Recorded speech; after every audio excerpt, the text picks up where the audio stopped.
guys, and welcome to my channel. Hi! Today we have a very exciting video for you. Who's excited? We are. As you should be.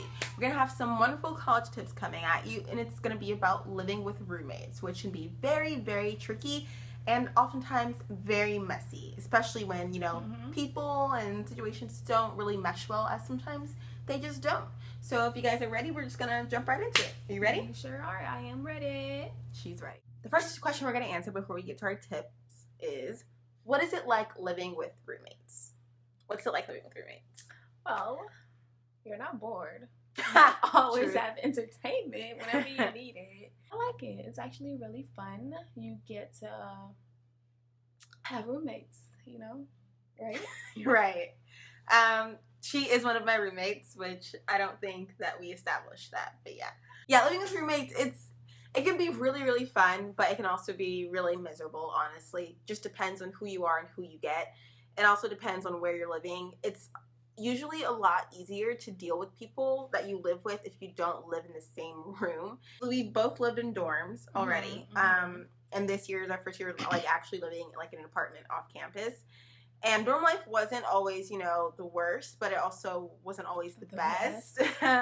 We've had our fair share of awesome and not awesome roommates, I think. Yeah. Living in the same room is very different from living in the same apartment in two different rooms. It's completely different. So you can make the most of it, and it can be really fun. True that. Tip number 1 is to be clear and set ground rules, right? Yes. Okay, from day 1, you don't have to jump to their face and say, that's mine, that's yours. You don't have to draw a white line down the center of the room. You just have to talk about boundaries. That's what's most important. If you live in a dorm, if it's you and another person, or you and two other people, if it's double or a triple and you live together in one room, you should divide up the room evenly, the furniture and all that good stuff. Make sure it's clear what you guys' spaces are. If you live in an apartment or a house, then it's important that you set rules and boundaries for the common areas, because your room, whatever, it's your room, basically do whatever you want. But spaces like the living room and the laundry room and the kitchen, those are very, very important places where boundaries need to be set, because you can't treat the common area like your bedroom. But tip number two, problems when they are very small. When they're small, it's simple. Just if your roommate is doing something that you don't like, just talk to them. It's not a problem. It's not like you don't know the person. You might not know them, but they're not going to bite you if you tell them, oh, I have a little problem with you doing this. Do you mind doing it somewhere else, or do you mind doing it another way, so that you guys can get along? You are going to live with that person for a semester or 2 semesters or the rest of your college years. They could become your best friend, your bridesmaid. Oh, that too. But yeah, you guys are eventually going to be the best of friends. So when you have problems, just address it. It's not that big of a deal to tell your roommate they're doing something wrong. You're not only helping yourself, but you're helping them out, because some people just, they don't know. Yeah, they don't know. You just have to tell them. It's really important to talk about issues before they become full-blown problems, because when they get that big, it's not fun to deal with, and it makes everything so much harder.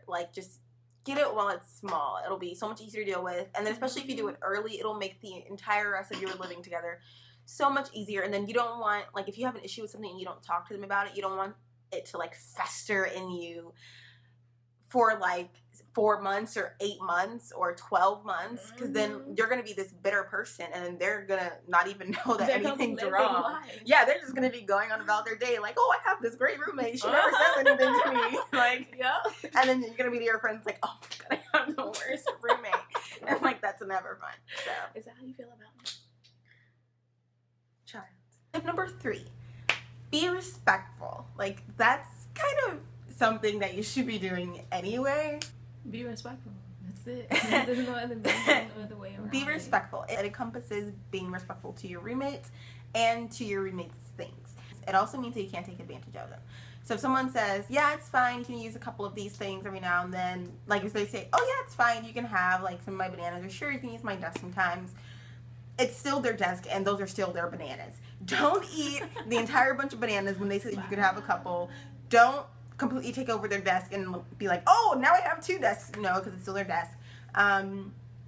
Like, you still have to respect, your space. Don't take things without asking. Don't take clothes without asking. Don't use their body products without asking. Don't eat their food without asking. And if you're ever unsure, if there's ever a but, consult your roommate, because it's better to be safe than sorry. Because I'd rather go to them and make sure, hey, it's okay if I use your dish soap, right? And then you'd be like, yeah, sure, no problem, rather than go in there and use all the dish soap and then they're like, where did my dish soap go? Like, so. Okay, tip number 4. No, anything you want to add to that? Oh, no, not really. You always hit it all. You great roommate. Get you one of her. Tip number 4, she loves me. 4, okay, be open and friendly.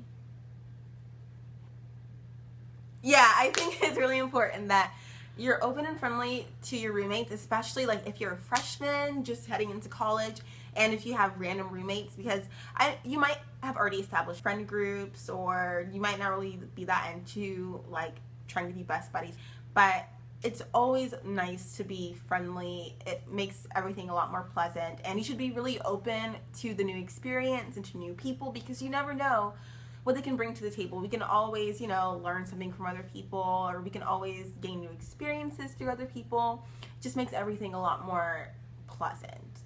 Number 5 is to regulate visitors. And that sounds pretty weird. I don't really know why I said regulate, but that kind of goes a couple different ways. Like, one, for example, I think you guys should be really careful about who you let into your dorm or your apartment, because people are not always who they say they are. Just be wary that sometimes that people don't always have the best intentions. And if you want to meet someone, you can always meet somewhere in public first, and then maybe later bring them to your apartment or your dorm. But it's important to note that, you have to be really safe there and be very cautious. It's really important that you notify your roommates about visitors, assuming that you have to, because sometimes it's probably okay, like, if you just bring like certain people over all the time without notifying them. But sometimes it's really important that you let your roommates know, hey, XYZ is coming over. They're going to be here for a couple days, maybe, if, because like we've had people like, come stay the night, and then like roommates have like asked like to make sure it's okay, because even though like they have their own room and stuff, if it's an apartment, like it's still important. Some people like to sleep in the bare minimum, in regards to clothing, and you don't want to pop out one day and then visitor, yeah, and then you're like, oh, nice to meet you, and all my body parts, or even like other things like that are not as dramatic as that. It's just like, common courtesy, that type of thing. Also, when you have visitors over, it's important to like be wary of your space, like, volume and being like loud and rowdy, especially at all hours of the night when people might have jobs or assignments due. Like, yeah, you want to have fun and it is your space too, but you're sharing the space with someone else, and that's always the most important thing to remember. Common courtesy. It's a beautiful thing. For tip number 6, always lock your doors and windows. Like, yes, we live in a college town. We understand that everyone is about our age or a little bit older, getting their masters, PhDs, or whatever. But there are also crazy people out there in the world, and we're not the only students here on the campus. It's still a town. It's still another city where other people live here. Pedophiles, rapists lives here. So you still have to be careful, like locking your doors. You never know what crazy drunk kid is running around. They're always drunk around here sometimes. So you have to be careful. Always safety first. Yeah, locking your doors is another important, because even if you live in a nice neighborhood, or like you live in a college town, or even if you go to a university that's in like a big city, it's still important to lock your doors when knows, because you're never 100% safe, and you never want to give anybody the opportunity to take advantage of you or your belongings or your space, because once you like are violated in your space, like it's like can't be taken back. Yeah, it's not a good time. Tip number 7.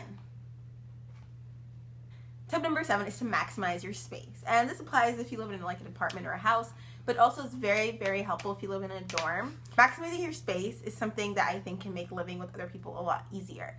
If you live in a dorm, chances are most of the time it's going to be really small and cramped. Not like literally always like bumping into your roommate, But like a lot of the times your spaces or your cells may collide. It does make it like a little less pleasant. So like by maximizing your space, it makes living with another person so much easier. Just utilizing all of your space in the most efficient way possible. I don't know how to explain it, but like it just buying makes things like easier. Storage, extra things to like make space smaller. Like the shoe racks and like just maximize your space. Yeah, I just think it makes living like in close proximity with other people an easier thing to do. Like physically, like not so much like emotionally, like we've been talking about. Just like physically, it makes things like much smoother. And for tip number 8, numero ocho, keep your spaces clean. You guys, like that should have been number 1. It should have. Because like, okay, not only is that unsanitary, like you have visitors over, your roommates have visitors over, you don't want your visitors to come in and are like, what does she have going on? Like, you need to clean your space. And like, even if like your roommate leaves like stuff out, go back to tip number 2, where like you just talk to your roommate about a problem when it's small, so that even it doesn't evolve into something bigger. And like, just keep your space clean. Like, who doesn't like a clean dorm, a clean house, clean carpet? Like, it's just nice to have. Like, you breathing the free air, the clean air. It's a difference. It's a difference in that air if it's clean and unclean. Yeah, even though it's people live differently and it is their space or your space too, it's still really important to keep it clean because it's kind of like the respect factor, and also it makes things more enjoyable. It's always nice not having to trip over things on the floor, not having to smell unpleasant odors in the air. And yeah, it can be really embarrassing if you bring someone over and then your roommates or suite mates don't have the space clean. It can also make the visitors feel uncomfortable too. Exactly. They might not want to come back over. Like an apartment, like usually that refers to like, or even like a suite, it usually refers more to like the kitchen and the living room and stuff like that, like the common areas. Or if you live in an apartment where you have to share bathrooms, or like if you live in a suite where like it's shared, usually refers to those areas. It's really, really, really tough in a dorm. Then again, like, you only have one room to worry about, so I mean, it shouldn't be that hard, right? But like I said, you know, people get busy, things pile up, you know, it's life. And if you do choose to keep your room messy, just make sure it's on your half. Like, if you want to have your towels on the floor and your shoes on the wall, yeah, that's so fine. Just do it on your side. Like, it helps. It helps. We do want to know what your tips are. So if you have any tips about living with other people, you know, having roommates, go ahead and leave them down in the comments below. Also, tell us about your worst roommate ever. Give us your best worst roommate story. Or your nightmares if you don't have any roommates yet. Your worst roommate nightmare. If you're not in college. Yeah, or ask us any questions. Yeah. Like, that too. If you have any questions about university life, college living, go ahead, leave them in the comment section below. What's your worst roommate story? I don't really have worst roommate stories, but I've heard of so many different stories. Like what? Okay, there was this one night I heard, it was this guy that was telling me a story about his roommate, and he came home drunk one night, and he picked up a baseball bat to hit the other roommate with because he was so drunk. Like, okay, like, I understand you're in college, you want to party, you want to live it up and all that. Okay, you do you. Like, eventually they just had to move the other roommate out of the room and gave him a whole nother room with other roommates, which eventually worked out for his best because he liked those roommates and they were beating him up with baseball bats. That was a very interesting story. So, thank you guys for watching. It's been a pleasure having you. Thank you for joining us today. Yes. And helping me out with this great video. Anyway, if you guys have any tips, if you have any comments about the video, anything you loved or hated, yeah, you can throw it down there too, I guess, if you want. Just have fun and like and subscribe if you enjoyed this video. We'll have many more coming soon. So, thank you again, guys. Bye!